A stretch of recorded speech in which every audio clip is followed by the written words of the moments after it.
Even though an individual may think the only way they want to communicate is by text or email, oftentimes sole email or text communication creates issues because they may misinterpret what you're asking or what you're saying. They take a defensive position, and again, it impacts their productivity. So I've always taken the position of we can communicate by email and we can communicate texting, but we are going to have a 1 hour one-on-one meeting every week. And oftentimes we would have discussions for a half hour several times a week because they wanted to talk about stuff.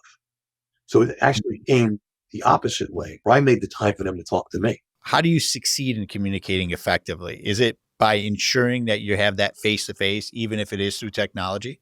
I've always found that you can work with people in all parts of the country, all parts of the world. And if your communication is on the phone or it's in a meeting, but you're not face to face, it could be a one-on-one phone, a group meeting, it can be email. You never get the same response or the same, buy-in from someone until you actually see them and meet them. And one of the things I've always tried to do is when you first talk to somebody, find out a little bit about them. So, for example, I knew this one person had a hobby. They like to have aquariums, and they had various fish tanks. So I was on the phone with the person one day, and in the background, I heard this gurgling. And I said, "Do you have a fish tank?" And they said, "Yeah, how did you know?" I said, "Well, I used to have fish tanks." From that point on, the relationship with that individual changed completely. You made a personal connection and they knew you were a human.